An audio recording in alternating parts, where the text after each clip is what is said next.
Hello guys, I hope आप सभी बढ़िया होंगे। अल्हम्दुलिल्लाह मैं भी बढ़िया हूँ। खुदा का शुक्र है लाख लाख बार परवरदिगार का। और आज का वीडियो होने वाला है कि जो इंडियन एम्बेसी में हमारी जो बीएफएक्स में अपॉइंटमेंट होती है, डेट होती है, जिस डेट पे हम अपनी फ़ाइल सबमिट करने जाते हैं, तो वहाँ पर किस तरीके के सवाल हमसे पूछे जाते हैं। तो चलिए इस वीडियो में हम जानेंगे कि भाई किस तरीके के सवाल पूछे जाते हैं और क्या क्या वो पूछते हैं, क्या भाषा यूज़ करते हैं, किस तरीके से, सारी चीज़ें जानेंगे हम भरपूर डिटेल के साथ।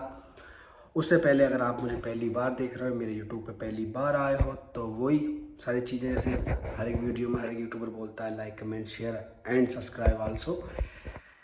और जैसे तुम्हें पता ही है कि भाई मैं चीज़ें बहुत बहुत ज़्यादा क्लियर रखना चाहता हूँ कि ताकि किसी भी तरीके से कोई कन्फ्यूज़न ना हो। तो तो जो है वीडियो स्टार्ट करते हैं। और सबसे पहली ज़रूरी बात समझने की कि भाई अपॉइंटमेंट जब होती है तो वो भी डिपेंड करता है कि आपका वीज़ा किस कैटेगरी का है। तो भाई अगर आपका visa as a work visa है, तब तो आपकी अपॉइंटमेंट जो है वो मोस्टली केसेस में वो जाएगी बीएफएक्स ऑफिस में।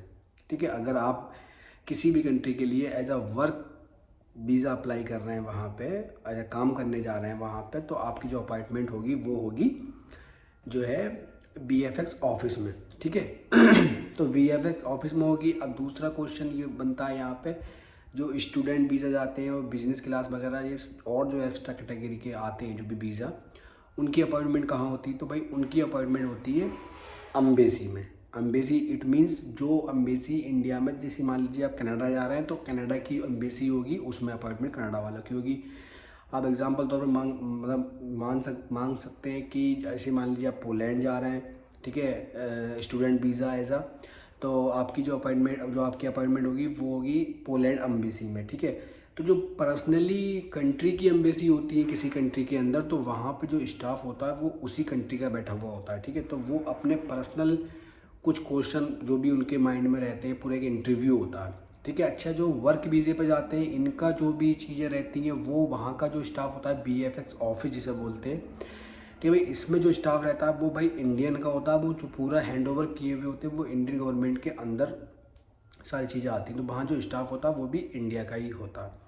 ठीक है, तो हम बात करेंगे आज जो है इस वीडियो में, वो करेंगे वर्क वीज़े से रिलेटेड, और स्पेशली मैं बताऊँ बीएफएक्स ऑफिस, नॉट अम्बेसी। ठीक है, तो भाई मैं बात कर रहा हूँ एम्बेसी, वो सॉरी मैं बात कर रहा हूँ बीएफएक्स ऑफिस की, कि वहाँ पे किस तरीके से क्या क्या मालूम किया जाता है और क्या क्या मैंने जैसे कि अपनी पिछली वीडियो में बताया था कितनी फ़ीस आती है। ठीक है, उसके बारे में मैंने बताया था। तो एक भाई का मेरे पास कमेंट आया, कोई सिख भाई था, तो उसने मुझे मतलब जो उसका अमाउंट है मुझे कंफर्म नहीं था, मैंने बोला था 10,000 से 15,000 के बीच में हो गया होगा, मेरे टाइम में कुछ और गया था।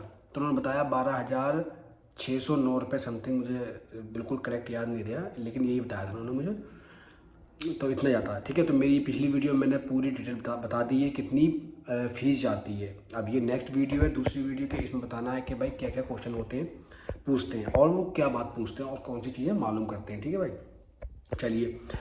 तो भाई जैसे कि आप जाओगे वहाँ पे, तो सबसे पहले आपको वो बाहर एक टेबल पे या मैडम भी हो सकती है या कोई और बंदा भी हो सकता है, वो आपको एक टोकन नंबर दे देगा। टोकन नंबर इट मीन्स कि वो आपका नंबर है, आप अंदर जाके बैठ जाओगे, चेयर पड़ी होंगी वहाँ पे आप बैठ जाओगे। जब तक टोकन नंबर आपका जब आएगा कि हाँ ये 7 नंबर है, 8 नंबर जो भी है, उसके अकॉर्डिंग आप जो है वहाँ पे जाओगे। ऐसे लगा कि अभी 6 नंबर चल रहा है, 7वां नंबर मेरा, तो भाई 7वें नंबर पर आप जाओगे। ये नहीं कि चेयर पर डायरेक्टली जाकर बैठ जाओगे, भाई वेट करना पड़ेगा। अगर इनकेस वहाँ पब्लिक नहीं है, तो रस नहीं है अगर, तो भाई आपको जो है कोई मसला नहीं है, आप जाकर तुरंत ही करा सकते हो। लेकिन अगर पब्लिक है ऑलरेडी वहाँ पे वेटिंग में लोग हैं, ठीक है भाई, तो आपको वेट करना होगा और अपने अकॉर्डिंग जो टिकट नंबर है उसके अकॉर्डिंग ही जाना होगा। ठीक है, तो ये चीज़ का भी थोड़ा ध्यान रखें, ऐसा कोई कन्फ्यूजन वाली बात नहीं है, क्योंकि मोस्टली जितनी कितनी भी अगर वहाँ पे गैदरिंग कर रखी होगी लोगों ने, बहुत ज़्यादा लोग पहुँच चुके होंगे, तब भी बहुत सारे 10 से 15 लोग ही होंगे, इससे ज़्यादा नहीं होते। ठीक है भाई, एक टाइम में।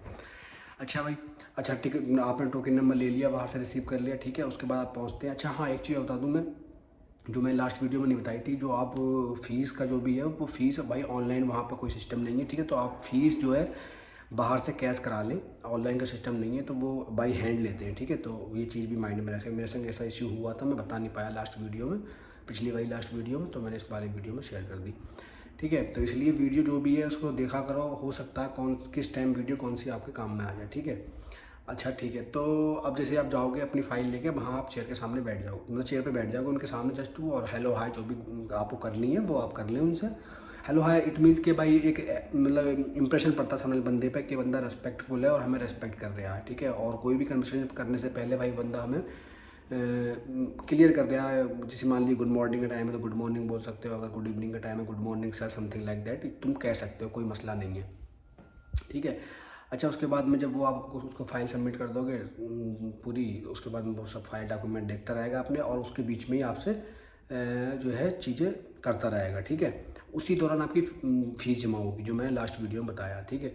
अच्छा तो वो पूछेगा कि आप काम करने क्यों जा रहे हैं, क्यों, क्या रीज़न है आप काम करने जाए। तो भाई वहाँ पे ऐसे नॉर्मली मतलब कुछ लोग होते हैं कि फ़नी मूड में बैठे हुए होते हैं, कॉमेडी करते हैं कि भाई काम करने क्यों जा रहे हैं, कम पैसा कमाने जा रहे हैं, काम करने जा रहे हैं। पूछा काम करने क्यों जा रहे हैं, पैसा कमाने जा रहे हैं। ये आंसर नहीं देने भाई पैसा कमाने जा रहे हैं, एक वैलिड आंसर देना है। इसका मतलब ये है कि भाई जिससे कि भाई आपका उस बंदे पे इम्प्रेशन पड़ा है और उसको भी लगे कि हाँ जिसको वीज़ा गवर्नमेंट देने वाली है हमारे थ्रू, जिसका हम यहाँ पे जो भी जिसके लिए बैठे हुए तो बंदा भी थोड़ा प्रोफेशनल है और सही लेवल का बंदा है, ठीक है। तो उस तरीके से अगर आप कोई भी चीज़ प्रोसेस कर रहे हैं, पैसा खर्च कर रहे हैं, दूसरी कंट्री जा रहे हैं, अगर आपके अंदर इतनी एबिलिटी है तो भाई चीज़ों को जो है मैनेज करो और उनको जिस तरीके से होना चाहिए उस तरीके से ही रखो, ठीक है भाई। काम का रीज़न पूछेगा, आपको एक वैलिड काम का आंसर देना है कि भाई आप कुछ भी कह सकते हो। जैसे अपने हर एक वैलिड आंसर अपने हिसाब से होते हैं भाई, मेरे हिसाब से मेरा वैलिड आंसर दूसरा होगा और आपके हिसाब से आपका कोई सा भी, आपको जो परफेक्ट लगे, लेकिन उसका कहने का भी तरीका होता है। और मतलब उस सिचुएशन में भी भाई आपको अच्छे से सिटिंग करनी है, अच्छे से बैठना है वहाँ पे, ठीक है भाई। ये नहीं कि वो कुछ पूछ रहे हैं आपका ध्यान कहीं और है, ठीक है। तो वो चीज़ें नहीं होनी चाहिए, बड़ा अच्छे से, ठीक है। हालांकि वो बिगाड़ने वाला कुछ नहीं है, ठीक है। सारा कुछ दूसरे मतलब पोलैंड की गवर्नमेंट के हाथ में होना है, जो भी जिस कंट्री भी आप जा रहे हो उस गवर्नमेंट के हाथ में, लेकिन उस बंदे के हाथ में कुछ भी नहीं है। लेकिन फिर भी मेरा मानना ये है कि चीज़ें ख़राब ना करो तो बेहतर है, ठीक है। क्योंकि मुझे लगता है जिन चीज़ों में ख़राबियाँ स्टार्टिंग से आ जाती हैं तो वो सक्सेस नहीं पा पाती हैं, सक्सेस नहीं मिलती उन चीज़ों को। तो इसलिए बेहतर ये है कि जो भी चीज़ है उसको अच्छे ढंग से करो, तो क्लियरिटी होगी तो सक्सेस होगी, ठीक है भाई। तो वो ये चीज़ पूछेगा और काम करने क्यों जा रहे हो, ठीक है। और फिर वो दूसरा क्वेश्चन ये भी कर सकता है कि इंडिया में बहुत सारे काम है, यहाँ आप काम करने क्यों नहीं चाहते, ये वाला भी पूछ लेगा। और आप यहाँ पे आपकी फैमिली वैमिली है, ये सब चीज़ें हैं। इस तरीके से 3-4 क्वेश्चन पूछेगा। पर्सनल नाम पूछेगा, आपकी डेट ऑफ बर्थ पूछेगा कि आप कौन है क्या है, आपका पासपोर्ट से वगैरह से आपकी फ़ोटो वोटो सब मैच करेगा, सब सारी चीज़ें देखेगा वो, ठीक है। डेट ऑफ बर्थ वगैरह, आपकी फैमिली में जो भी मेंबर हैं आपके मतलब पेरेंट्स हैं उनके वगैरह नाम वगैरह पूछेगा, ये सब सारी चीज़ें पूछेगा, ठीक है। वो आपको पहले सब सामने से आपको ऑफर करेगा कि वो इंग्लिश में पूछेगा, ठीक है। तो अगर आपको लग रहा है कि आप इंग्लिश में अच्छे से आंसर कर सकते हो तो भाई आपको उसको इंग्लिश में आंसर करना, ठीक है, पहली बात। अगर आपको लग रहा है कि मैं नहीं बोल पाऊँगा अच्छे से इंग्लिश, तो उसको सॉरी बोल के और आप उसको बोल सकते हो, sir I can't understand English, please talk to me in Hindi, no problem, कोई दिक्कत नहीं है, ठीक है भाई, कोई मसला नहीं है। वो बंदा समझ लेगा और वो सामने से फिर हिंदी में बात करने लगेगा। तो ये सारी चीज़ें हैं। तो इसके अलावा कोई और चीज़ वो लास्ट वाली जो पूछेगा तो वो ये पूछेगा कि आपका कि जब जैसे मान लिया आपने क्वेश्चन ये करें सर कि मेरा वीज़ा कितने दिन में प्रिंट आउट होकर आ जाएगा, ठीक है, ऐसा कि तो वो आपको बताएगा कि 15 से 20 दिन में आपका वीज़ा प्रिंट आउट होकर आ जाएगा, अगर इन केस वो स्टैम्प होता है और वो वीज़ा अप्रूवल होता है तब, ठीक है। अगर मतलब रिजेक्शन आ जाएगा तो स्टैम्प होकर आएगा ही नहीं, और अगर अप्रूवल होता है तो भाई 15 से 20 दिन का प्रोसेस है, वो आ जाएगा। फिर वो एक चीज़ पूछेगा कि भाई आपका वीज़ा किसके पास पहुंचाना है, आपके एड्रेस पे पहुंचाना है तो मुझे अपना एड्रेस दे दीजिए, या आपके जो भी एड्रेस इसमें पड़ा हुआ है फाइल में उस पर पहुंचना है। फाइल में एड्रेस किसका पड़ा हुआ होता है, जो आपने जिस एजेंट से जिस एजेंसी से फाइल लगाई है तो उसका एड्रेस पड़ा हुआ होता है। अगर आपका जो है सारा पेमेंट हो गया है, सारी चीज़ें कंफर्म हो गई हैं बंदे से जिससे भी आपने फाइल लगवाई, तो आप अपना एड्रेस देके अपने एड्रेस पे वीज़ा मंगा सकते हैं, ठीक है। वीज़ा मतलब होता है कि आपके पासपोर्ट पे प्रिंट आउट होकर वीज़ा आता है, ठीक है। आपका पासपोर्ट उसी टाइम सबमिट होगा वहाँ पे, जो आपके एजेंट ने ले रखा होगा वो आपको फाइल देते टाइम आपका एजेंट आपको वापस करेगा, ठीक है। ये प्रोसेस है एक तरीके का, वो आप समझ जाओगे। फिर दूसरा जब वो पूछेगा तो आप अगर आपका लग रहा है कि कहीं ना कहीं अभी चीज़ें सही नहीं है और आपकी पेमेंट भी रुकी हुई है, आपने पेमेंट भी नहीं करी है और एजेंट से आपको भी और बहुत सारी चीज़ें जो भी है आपका प्रोसेस भी पूरी तरह से कंप्लीट नहीं हुआ, तो आपको बोलना है कि भाई जो एड्रेस पड़ा हुआ उस एड्रेस पे ही आप करा दें। अगर आपको डाउट लग रहा है कि ऑलरेडी आपके एजेंट ने बहुत सारे पैसे ठग लिए हैं आपसे, ठीक है, और वीज़े के बाद भी वो पैसे मांगने वाला है, तो भाई ये गलती नहीं करना, ये बात ध्यान से सुनो। तो अपना वहाँ पे एक प्रॉपर एड्रेस, जो आपका वैलिड एड्रेस है, आपका जो ग्राम पंचायत है जिस भी जगह से हो या जो भी डिस्ट्रिक्ट है, जो भी पोस्ट है, जो भी कुछ भी है एक्स वाई जेड, जहाँ पे भी आप रहते हो जो लोकेशन पे, तो वो एड्रेस आपको उसको दे के आना है विद पिन कोड नंबर। जो आपका एरिया का पिन कोड नंबर होता है उसके उस पर दे के आना है। अपना टेलीफोन नंबर भी लिख के आना है जो 24 आवर्स जो है अब ऑन रहे, ठीक है, जिस पर कॉल वॉल आए तो वो आप रिसीव कर सको, ठीक है। ये सारी चीज़ें आपको वहाँ नोट में लिखवा के चलिए लिखवा देना है। तो वो आपका जो भी पासपोर्ट वगैरह जिस पर वीज़ा आएगा वो आपके एड्रेस पे ही आएगा। और अगर आपका एजेंट ठग है, जिसने ठग रखा आपको ऑलरेडी पहले, तो आप ऐसी चीज़ कर सकते हो।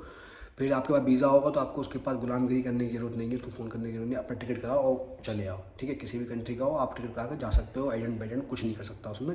लेकिन आपका रिलेशन अच्छा है, एजेंट ने पूरी हेल्प की है आपकी और उन्होंने मदद की है बाकी में, और जेन्युइन पैसे ले रहा है बंदा, अगला बंदा, तो भाई ये है कि वो उसने जो एड्रेस डाल रखा उसको ही रहने दें और अपना एड्रेस मेंशन ना करें, ठीक है भाई। तो ये इसके अलावा कोई और चौथी चीज़ नहीं पूछने वाला वो। और अगर मैं थोड़ी सी बात इसमें और ऐड करूँ, वीडियो लंबी हो रही है तो, कि हो सकता है भाई 2 ईयर हो गए हैं ये, मतलब 2 ईयर पहले की बात है, सारी चीज़ 2 साल पहले की चीज़ें हैं ये।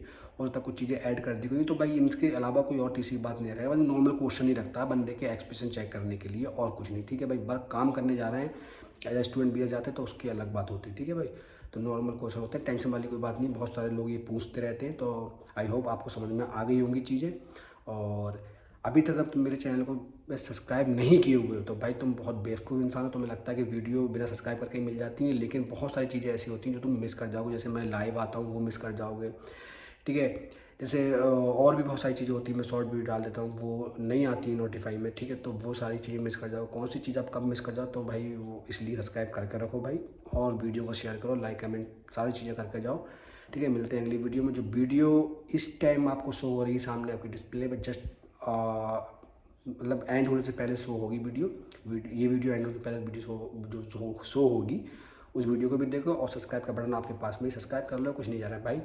और बायो में मेरी हर एक वीडियो के बायो में मेरा इंस्टाग्राम का लिंक है, वहाँ जाओ, मुझे फॉलो करो वहाँ पे, और मैसेज करो और मुझसे बात करो ईजिली, ठीक है भाई।